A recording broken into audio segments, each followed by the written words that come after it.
Segunda Coríntios capítulo 10. Agora eu, Paulo, apelo a vocês com a mansidão e a bondade de Cristo, mesmo ciente de que vocês me consideram fraco pessoalmente e duro apenas à distância, quando lhes escrevo. Pois bem, suplico-lhes que, quando eu for visitá-los, não precise ser duro com aqueles que pensam que agimos segundo motivações humanas. Embora sejamos humanos, não lutamos conforme os padrões humanos. Usamos as armas poderosas de Deus e não as armas do mundo para derrubar as fortalezas do raciocínio humano e acabar com os falsos argumentos. Destruímos todas as opiniões arrogantes que impedem as pessoas de conhecer a Deus.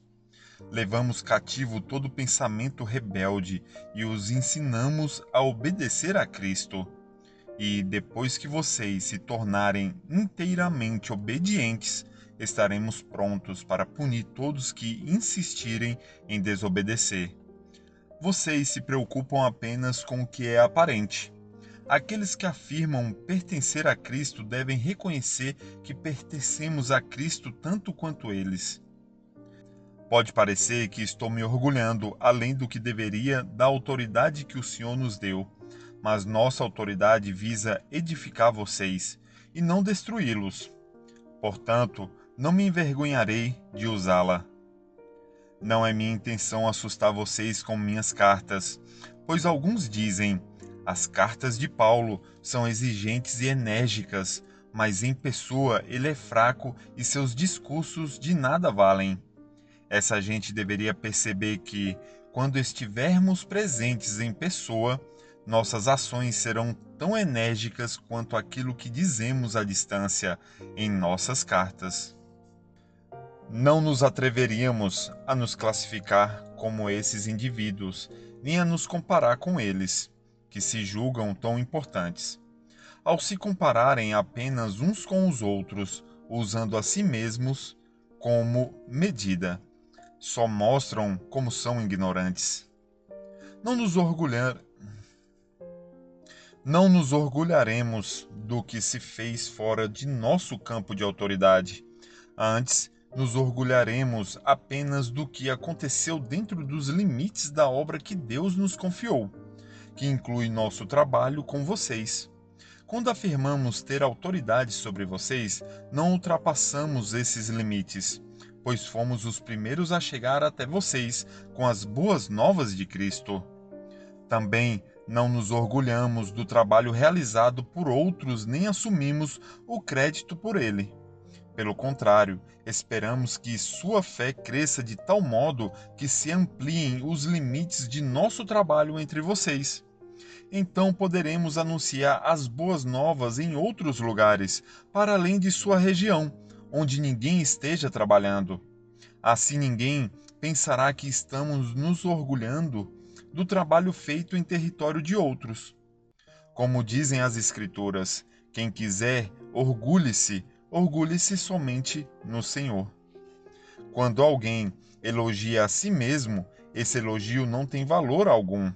O importante mesmo é ser aprovado pelo Senhor. Coríntios capítulo 11. Espero que vocês suportem um pouco mais de minha insensatez. Por favor, continuem a ser pacientes comigo, pois o cuidado que tenho com vocês vem do próprio Deus. Eu os prometi como noiva pura a um único marido, Cristo. No entanto, temo que sua devoção pura e completa a Cristo seja corrompida de algum modo, como Eva foi enganada pela astúcia da serpente. Vocês aceitam de boa vontade o que qualquer um lhes diz, mesmo que anunciem um Jesus diferente daquele que lhes anunciamos, ou um espírito diferente daquele que vocês receberam, ou boas novas diferentes daquelas em que vocês creram. Contudo, não me considero em nada inferior aos tais superapóstolos que ensinam essas coisas. Posso não ter a técnica de um grande orador, mas não me falta conhecimento. Deixamos isso bem claro a vocês de todas as formas possíveis. Será que fiz mal quando me humilhei e os honrei anunciando-lhes as boas novas de Deus sem esperar nada em troca? Para servir vocês sem lhes ser pesado, tomei contribuições de outras igrejas que eram mais pobres que vocês. E quando estive com vocês e não tinham o suficiente para me sustentar, não fui um peso para ninguém, pois os irmãos que vieram da Macedônia trouxeram tudo de que eu precisava. Nunca fui um peso para vocês e nunca serei. Tão certo como a verdade de Cristo está em mim, ninguém em toda a Acaia jamais me impedirá de me orgulhar disso. Por quê? Porque não os amo? Deus sabe quanto os amo. Assim, continuarei a fazer o que sempre tenho feito. Com isso, frustrarei aqueles que procuram uma oportunidade de se orgulhar de realizar um trabalho como o nosso. Esses indivíduos são falsos apóstolos, obreiros enganosos disfarçados de apóstolos de Cristo. Mas não me surpreendo. Até mesmo Satanás se disfarça de anjo de luz. Portanto, não é de admirar que seus servos também finjam ser servos da justiça. No fim, receberão o castigo que suas obras merecem. Volto a dizer, não pensem que eu sou insensato, mas se o fizerem, aceite-me como insensato, para que eu também me orgulhe um pouco. Não expresso esse meu orgulho como algo que vem do Senhor, mas como um insensato o faria. Uma vez que os outros se orgulham de suas realizações humanas, faria o mesmo. Afinal, vocês se consideram sábios, mas suportam de boa vontade os insensatos. Aceitam que os outros os escravizem, devorem seus bens, se aproveitem de vocês, os menosprezem e lhes batam no rosto. Envergonho-me de dizer que fomos fracos demais para agir desse modo. Em qualquer coisa que eles se atrevem a se orgulhar, mais uma vez falo como insensato. Eu também me atrevo. Eles são hebreus? Eu também sou. São israelitas? Eu também sou. São descendentes de Abraão? Eu também sou. São servos de Cristo? Sei que dou a impressão de estar louco, mas digo que tenho servido muito mais. Trabalhei com mais dedicação, fui encarcerado com mais frequência, perdi a conta de quantas vezes fui açoitado e, em várias ocasiões, enfrentei a morte. 5 vezes recebi dos líderes judeus os 39 açoites. 3 vezes fui golpeado com varas. Fui apedrejado uma vez. 3 vezes sofri naufrágio.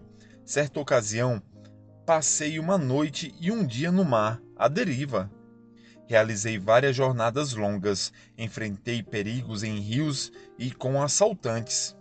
Enfrentei perigos de meu próprio povo, bem como dos gentios. Enfrentei perigos em cidades, em desertos e no mar.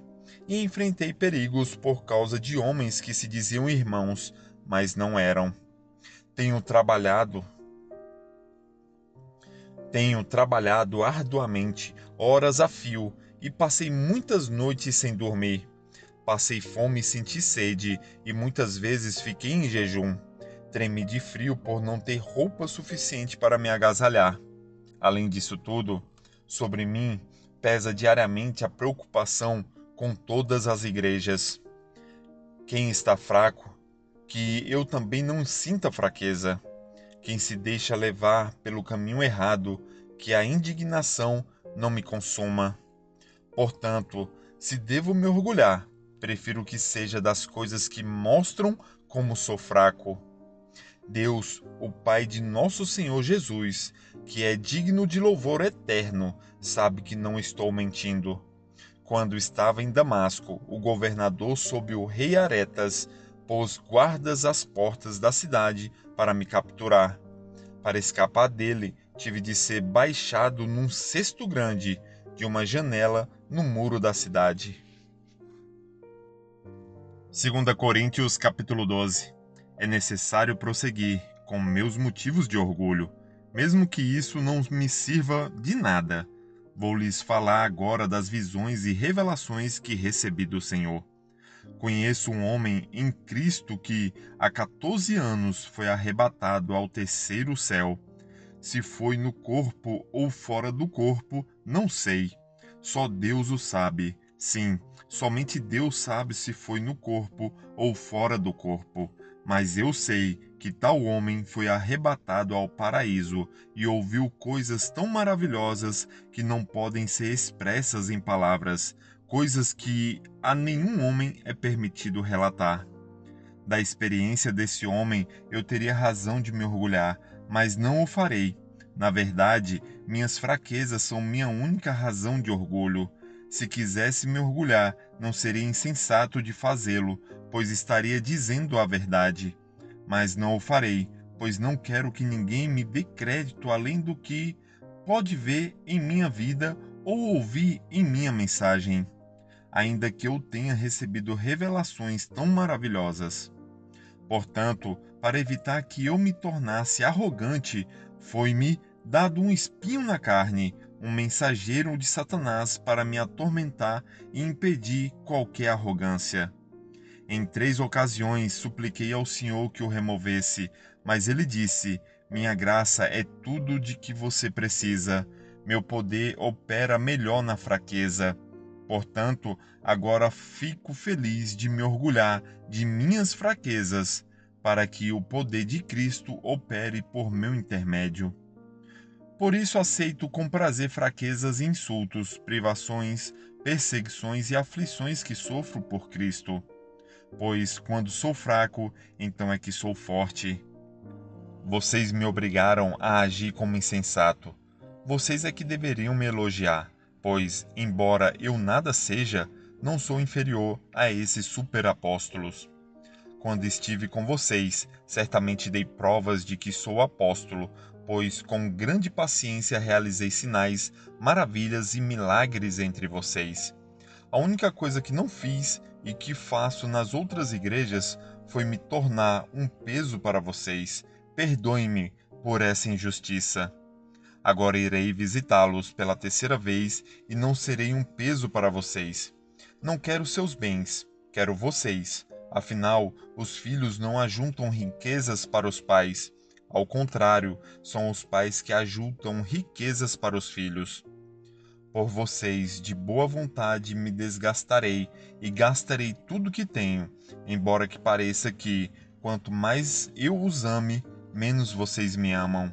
Talvez reconheçam que eu não fui um peso para vocês, mas pensem que, mesmo assim, fui astuto e usei de artimanhas para tirar proveito de vocês. Mas como? Algum dos homens que lhes enviei se aproveitou de vocês? Quando insisti com Tito para que fosse visitá-los, e enviei com ele outro irmão, por acaso Tito os explorou? Não temos nós o mesmo espírito e andamos nos passos um do outro, agindo do mesmo modo? Talvez vocês pensem que estamos apresentando desculpas. Não é verdade. Dizemos tais coisas como servos de Cristo, tendo Deus como testemunha. Tudo o que fazemos, amados, é para fortalecê-los, pois temo que, ao visitá-los, não gostem daquilo que encontrarei e vocês não gostem de minha reação.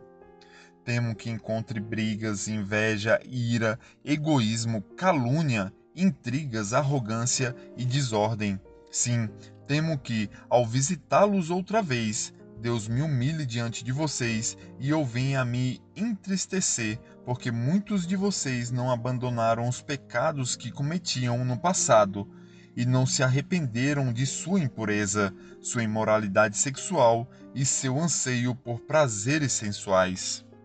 2 Coríntios capítulo 13. Esta é a terceira vez que irei visitá-los. Os fatos a respeito de cada caso devem ser confirmados pelo depoimento de 2 ou 3 testemunhas. Em minha segunda visita, já adverti aqueles que estavam em pecado. Agora, como naquela ocasião, volto a adverti-los, e também os demais de que, da próxima vez, não os pouparei. Eu lhes darei todas as provas que desejarem de que Cristo fala por meu intermédio. Ele não é fraco ao tratar com vocês. Ao contrário, ele é poderoso entre vocês. Embora ele tenha sido crucificado em fraqueza, agora vive pelo poder de Deus. Nós também somos fracos, como Cristo foi, mas quando tratarmos com vocês, estaremos vivos com ele e teremos o poder de Deus. Examinem a si mesmos, verifiquem se estão praticando o que afirmam crer. Assim poderão ser aprovados. Certamente sabem que Jesus Cristo está entre vocês. Do contrário, já foram reprovados. Minha expectativa é que, uma vez que se examinarem, reconheçam que não fomos reprovados. Oramos a Deus para que vocês não façam o que é mal, não para que pareça que fomos aprovados em nosso serviço, mas para que façam o que é certo, mesmo que pareça que fomos reprovados ao repreendê-los. Pois não podemos resistir à verdade, mas devemos sempre defendê-la. Ficamos alegres quando estamos fracos, se isso ajudar a mostrar que, na realidade, vocês estão fortes. Oramos para que sejam restaurados. Escrevo-lhes essas coisas antes de visitá-los, na esperança de que, ao chegar, não precise tratá-los severamente. Meu desejo é usar a autoridade que o Senhor me deu para fortalecê-los e não para destruí-los. Irmãos, encerro minha carta com estas últimas palavras. Alegrem-se, cresçam até alcançar maturidade, encorajam-se mutuamente. Vivam em harmonia e paz. Então, o Deus de amor e paz estará com vocês. Saúdem uns aos outros com um beijo santo. Todo o povo santo lhes envia saudações. Que a graça do Senhor Jesus Cristo, o amor de Deus e a comunhão do Espírito Santo sejam com todos vocês. Curta, comente, compartilhe.